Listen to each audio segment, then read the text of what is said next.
నమస్తే జిఎన్ఆర్ టీవీకి స్వాగతం. బులెటిన్ల ముందుగా హెడ్లైన్స్ చూద్దాం. సిద్దిపేటలో మీడియాతో మాట్లాడుతున్న మాజీ మంత్రి ఎమ్మెల్యే శ్రీ హరీష్ రావు.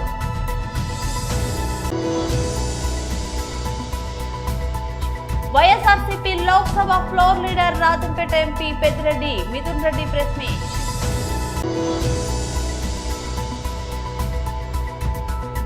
నాగార్జున పిటిషన్ పై ఢిల్లీ హైకోర్టు కీలక ఆదేశాలు. సిద్దిపేటలో మీడియాతో మాట్లాడుతున్న మాజీ మంత్రి ఎమ్మెల్యే శ్రీ హరీష్ రావు. ఎన్నికల ముందు ఏమన్నారు? పెండింగ్ లో ఉన్న 2-3 డిఏలను తక్షణమే ఇస్తాము అని చెప్పారు. పెండింగ్ లో ఉన్న 2-3 ఇయ్యలేదు, కానీ కొత్తగా రావాల్సిన డిఏలు కూడా పేరుకపోయి ఈరోజు రాష్ట్ర ప్రభుత్వ ఉద్యోగులకు 5 డిఏలు పెండింగ్లో ఉండిపోయినాయి. అంటే రేవంత్ రెడ్డి గారు ఇలా ప్రభుత్వ ఉద్యోగులను చిన్న చూపు చూస్తూ ఉన్నారు. కావాలనే ప్రభుత్వ ఉద్యోగుల పట్ల శీతకన్ను ఈరోజు ఈ కాంగ్రెస్ ప్రభుత్వం పెడతా ఉంది. ఇలా కమిషన్లకు కాంట్రాక్టర్లకు మాత్రం బిల్లులు ఇస్తున్నారు. చిరు ఉద్యోగులు, ప్రభుత్వ ఉద్యోగులు, ఉపాధ్యాయులు అంటే మాత్రం చిన్న చూపు చూస్తూ ఉన్నారు. ఇలా బీఆర్ఎస్ హయాంలో కేసీఆర్ గారి నాయకత్వంలో ఆ రోజు రాష్ట్ర ప్రభుత్వ ఉద్యోగులకు కేంద్ర ప్రభుత్వ ఉద్యోగుల కన్నా ఎక్కువ వేతనాలు ఇచ్చింది కేసీఆర్ ప్రభుత్వం.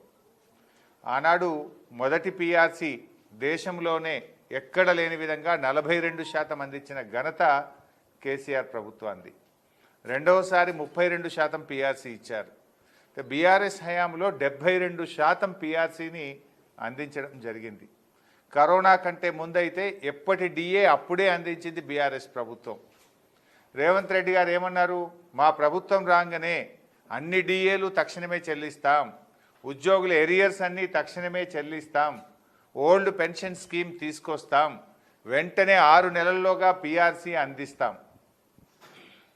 ఎన్నికల ముందేమో బడా బడా మాటలు, రజనీకాంత్ లాగా మాట్లాడిండు. ఓట్లు అయిపోయినాక గజనీకాంత్ లాగా మాట్లాడుతున్నాడు. నేను అడుగుతా ఉన్నా, ఏమైంది నీ మాటలు? ఏమైనాయి ఉద్యోగులకు? ఇవాళ కేంద్ర ప్రభుత్వం మరో డిఏ ఇచ్చింది, సంతోషం. మరి నువ్వెప్పుడు ఇస్తావు? ఇవాళ 5 డిఏలు. ఈ దేశ చరిత్రలో 28 రాష్ట్రాలుంటే ఏ రాష్ట్రంలో ఏ రాష్ట్ర ప్రభుత్వ ఉద్యోగులకు కూడా 5 డిఏలు పెండింగ్లో లేవు. 5 డిఏలు పెండింగ్లో పెట్టిన ఘనత ఒకే ఒక్క ప్రభుత్వం, అది రేవంత్ రెడ్డి ప్రభుత్వం. భారతదేశంలో ఏ రాష్ట్రంలో కూడా 5 డిఏలు పెండింగ్లో లేవు. ఇది నీ చేతగాని ప్రభుత్వం వల్ల, ఉద్యోగుల పట్ల నీ యొక్క వివక్ష వల్ల ఈరోజు ఇన్ని డిఏలు పెండింగ్లో ఉన్నాయి. నువ్వు 22 నెలలైంది ప్రభుత్వంలోకి వచ్చి. ఆనాడు ఏం చెప్పినావు? 6 నెలల్లోనే పీఆర్సీ ఇస్తా అన్నావు. మరి ఏమైంది? 22 నెలలైనా పీఆర్సీకి అతి గతి లేదు. ఇలా పీఆర్సీ ప్రస్తావనే లేదు. ఎప్పుడు ఇస్తావో చెప్పడం లేదు. పీఆర్సీ ఊసెత్తితే ఉరిమురిమి చూస్తున్నావు నువ్వు. ఇది ఎక్కడి ప్రభుత్వం? ఇక దసరా పండుగ ముంగట ఉద్యోగులు ఎదురు చూశారు ఆశగా. నువ్వు చెప్పినావు కదా, నెలకు 750 కోట్ల మీ ఎరియర్స్ క్లియర్ చేస్తా అని మాట ఇచ్చినావు. డిఏలు ఇస్తా అన్నావు, పీఆర్సీలు ఇస్తా అన్నావు. ఇస్తావేమో అని దసరా పండుగ రోజు ఆశగా ఎదురు చూసినటువంటి చిరు ఉద్యోగులకు, రాష్ట్ర ప్రభుత్వ ఉద్యోగులకు తీవ్ర నిరాశ మిగిలింది. నువ్వు ఆనాడు అభయహస్తం అన్నావు. నీ అభయహస్తం కాస్త అప్పన్న హస్తం అన్న చెప్పిన మాటలు ఉత్త దండగానే అయిపోయింది. YSRCP Lok Sabha floor leader Rajampet MP Peddireddy Mithun Reddy press meet. ఇచ్చిన బెయిల్ ఆర్డర్ ని ఒకసారి చదవమని కూడా నేను అందరిని కూడా అడుగుతున్నాను. దాంట్లో ఇచ్చిన పాయింట్స్ 100% నిజమని చెప్పి కూడా నేను తెలియజేస్తా ఉన్నాను. గౌరవ కోర్టు ఏదైతే ఆర్డర్లో విషయాలు చెప్పిందో అవన్నీ కూడా మీ అందరిని కూడా నేను ఒక్కసారి చదవమని చెప్పి కూడా నేను కోరుతా ఉన్నాను. ఇది వరకు ప్రెస్ మీట్ పెట్టి చెప్పడం జరిగింది. ఎన్ని ఇబ్బందులు పెట్టినా కూడా, ఎటువంటి ఇబ్బందులు పెట్టినా కూడా ఎదుర్కొనేదానికి సిద్ధంగా ఉంటామని చెప్పి ఈరోజు ఇన్ని రోజులు జైల్లో పెట్టిన తర్వాత కూడా మళ్లీ అదే మాట చెప్తా ఉన్నాను. ఎక్కడ కూడా అధైర్యపడే ప్రసక్తే ఉండదు. ఎక్కడ కూడా ఈరోజు పార్టీని ఇబ్బంది పెట్టినా వెనక తగ్గే ప్రసక్తి ఉండదని చెప్పి కూడా నేను ఈరోజు తెలియజేస్తా ఉన్నాను. ఇది ప్రతిసారి తెలుగుదేశం పార్టీ అధికారంలో ఉన్నప్పుడు, ఎప్పుడు తెలుగుదేశం పార్టీ అధికారంలోకి వచ్చినా కూడా కేసులు పెట్టే పరిస్థితి చూస్తూనే ఉన్నాము. 2014-19లో కూడా తప్పుడు కేసు పెట్టి జైల్లో పెట్టడం జరిగింది. అప్పుడు కూడా చెప్పినాను, ఇది తప్పుడు కేసు, ఇది కేవలం హరాస్మెంట్ చేసేదానికే పెడుతున్నారని ఆ రోజు కూడా నేను చెప్పడం జరిగింది. అయినా కూడా అక్రమంగా అరెస్ట్ చేసి నన్ను, బిఎం మధుసూదన్ రెడ్డి గారిని, చెవిరెడ్డి భాస్కర్ రెడ్డి గారిని కూడా ఆ రోజు కూడా జైల్లో పెట్టడం జరిగింది.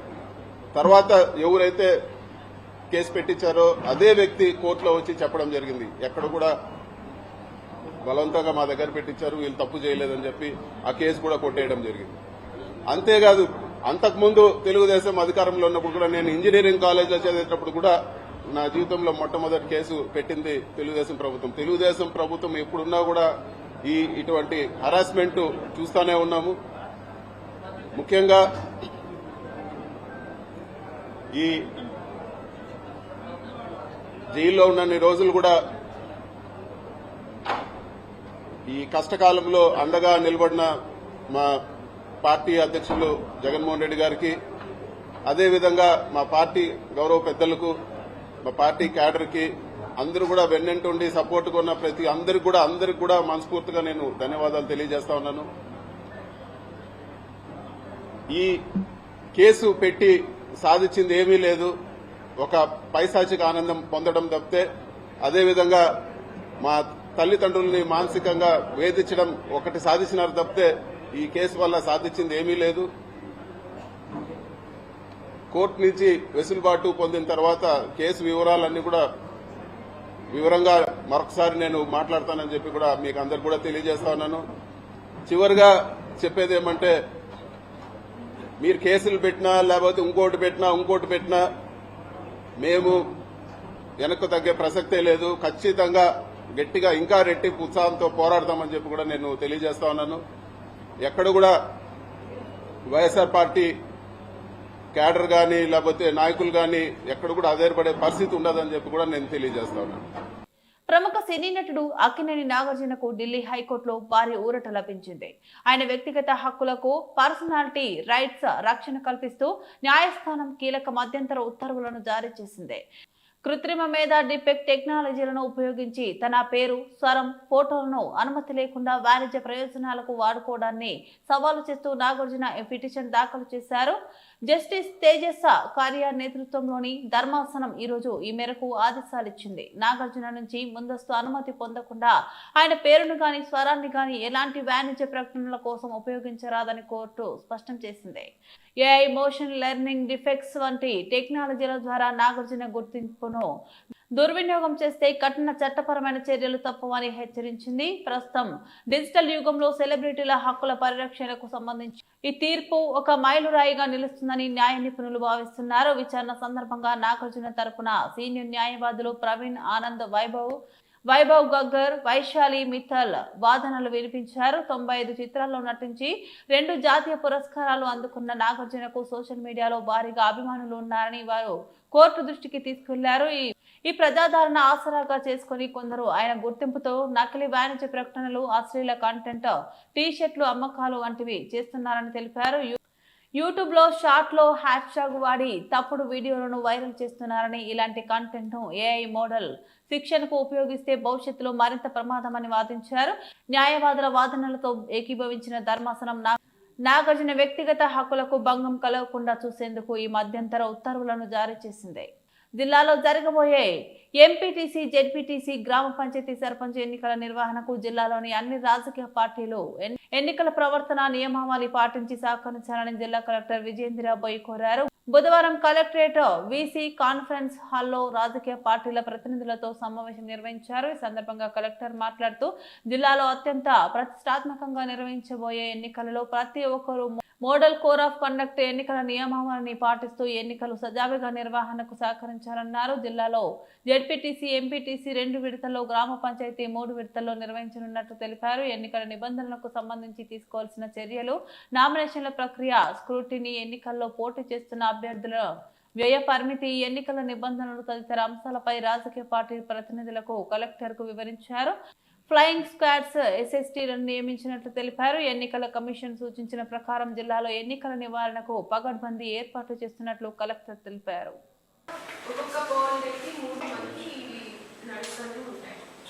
మన జిల్లాలో గ్రామ పంచాయతీ మనం 3 ఫేజ్లో వీటికి ఇప్పుడు ఫస్ట్ ఫేజ్ లో ఎందుకు అంటే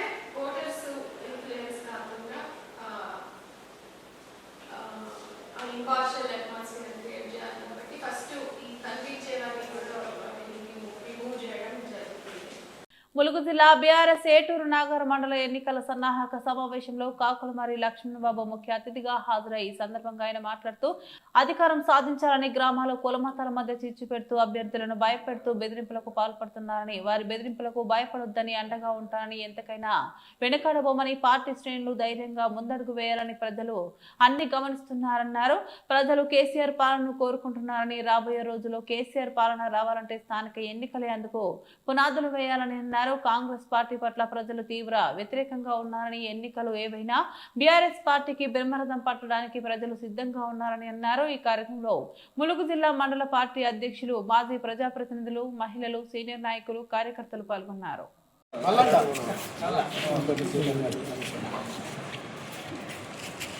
మన ప్రియతమ నాయకుడు కల్వకుంట్ల తారక రామారావు గారు, మన working president, BRS party working president గారు ఆదేశాల మేరకు వారు ఒక బ్రహ్మాండమైన ఒక ఆయుధాన్ని మన చేతికి ఇచ్చిండ్రు. అది కాంగ్రెస్ పార్టీ తెలంగాణ ప్రజలకు ఏదైతే బాకీ ఉందో ఆ బాకీ కార్డ్ అని వారు తయారు చేసి మనకి పంపడం జరిగింది. నేను ములుగు జిల్లా అధ్యక్షుడిగా మీ అందరికీ విజ్ఞప్తి చేస్తున్నా, బీఆర్ఎస్ కార్యకర్తలందరికీ ఇది ఈ కార్డుని ప్రతి ఇంటింటికి చేర్చాలి.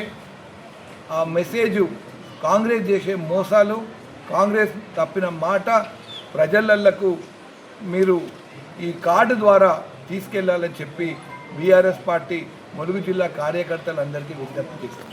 జై Telangana. Heavy speed rash driving తో యువత ప్రమాదాలకు గురవుతూ తమ విలువైన ప్రాణాలను కోల్పోవద్దని రామగుండం ట్రాఫిక్ సిఐ రాజేశ్వరరావు సూచించారు. దసరా పండుగ సెలవులకు హాస్టల్ నుంచి ఇంటికి వచ్చిన యువకులు మద్యం సేవించి వాహనాలు నడపవద్దని, ట్రాఫిక్ రూల్స్ ను అతిక్రమిస్తే చర్యలు తప్పవని హెచ్చరించారు. పిల్లల తల్లిదండ్రులు కూడా మైనర్లకు వాహనాలు ఇవ్వకుండా ఉండాలని కోరారు. ఈ దసరా పండుగను అందరూ సంతోషంగా జరుపుకోవాలని ఆకాంక్షించారు.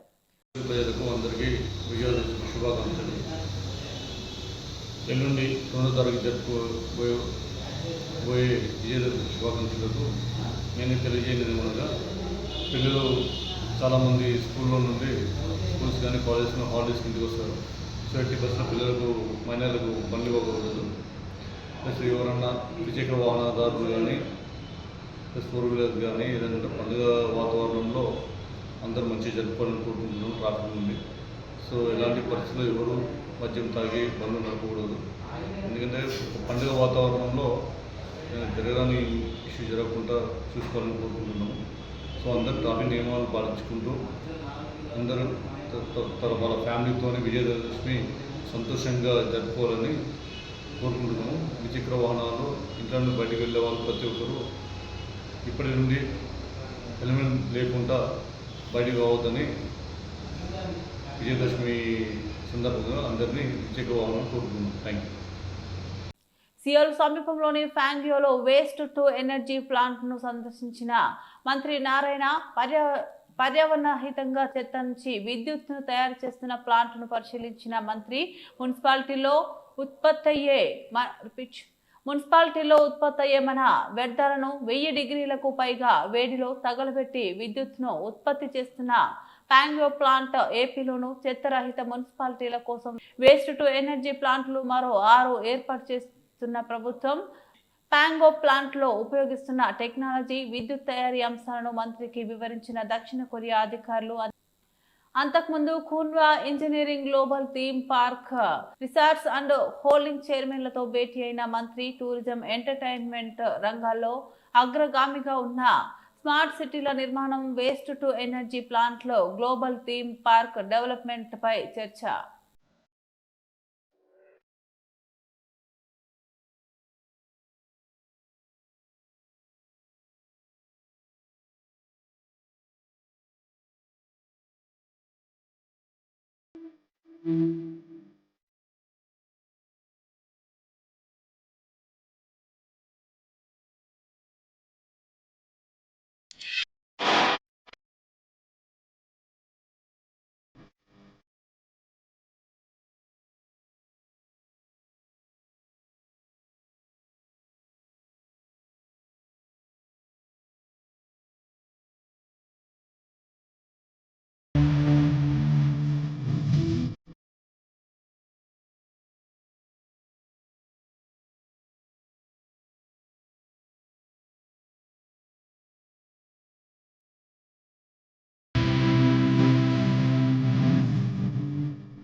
బులెటిన్ ముగించే ముందు మరోసారి హెడ్లైన్స్ చూద్దాం. సిద్దిపేటలో మీడియాతో మాట్లాడుతున్న మాజీ మంత్రి ఎమ్మెల్యే శ్రీ హరీష్ రావు.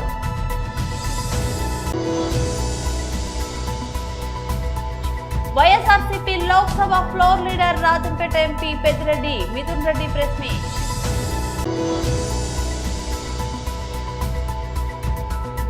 నాగార్జున పిటిషన్ పై ఢిల్లీ హైకోర్టు కీలక ఆదేశాలు. ఇవి బులెటిన్ అప్డేట్స్. మరో బులెటిన్ లో మళ్ళీ కలుద్దాం. అంతవరకు సెలవు. నమస్తే.